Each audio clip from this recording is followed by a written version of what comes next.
In front of me, I've got some beautiful rainbow trout that I caught. Now, some of this I used fillets, others I smoked, but in this case, I want to roast it whole. Roasting whole allows you to use all the flavor from the bones as well as the skin. So I'm going to roast these with some beautiful vegetables, but the first step is to make sure to take off the scales, because when that skin is crispy, you're going to want to eat it. Now, the scales go in the direction that the fish swims, so if I gently use my knife and go against the grain, what happens is the scales start to come off. I'm going to take these over to the sink and finish cleaning them.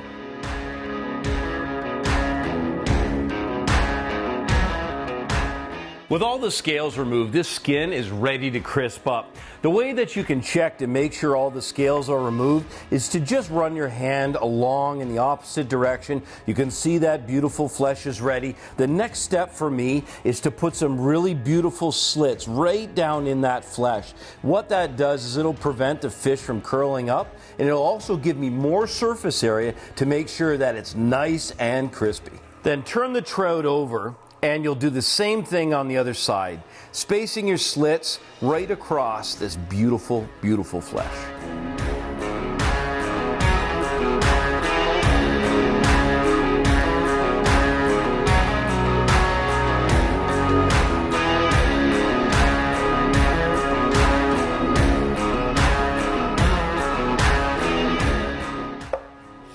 Trout really works with any flavor, and what I've got is I've got some beautiful fennel. This has an anise type of flavor like licorice, also lemon, so you have the brightness of citrus, and then I'm going to add some fresh dill. But the first thing before stuffing it is I want to make sure to open up the inside. I've got flaked sea salt. I want to rain some of that down inside.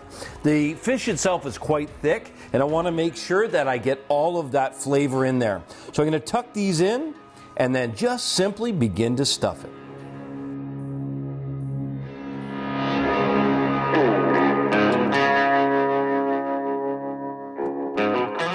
With the trout perfectly seasoned, I've got to add some really beautiful vegetables. So I've got some baby eggplant. I'm going to add a little bit of fire with some chilies, some nice tomatoes that'll be really adding some sweetness, a little bit of asparagus for a little bit of that bitter astringency, and then a little bit of zucchini. All of these I'm going to make sure to cut roughly the same size so that as the trout finishes, so will my vegetables.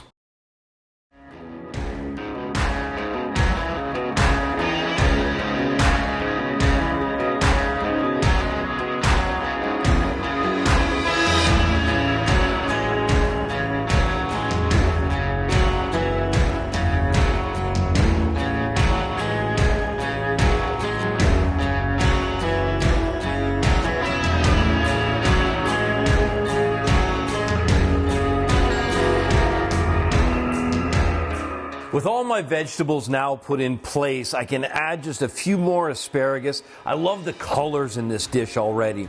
Now, whole roasting, it's really important to make sure that you leave it uncovered. If at this point we were to cover it, we would get humidity inside. What we want to do is get rid of all of that moisture, and roasting will get that done. My oven's set at 350 degrees Fahrenheit, so I'm going to get it in and start roasting.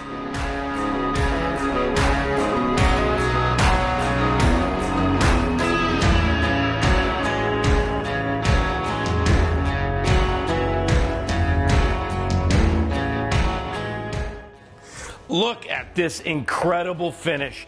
Is there anything simpler than cooking in one pan? Whole roasting this line-caught wild trout with all of these vegetables, for me, is the most perfect way to honor this incredible fish.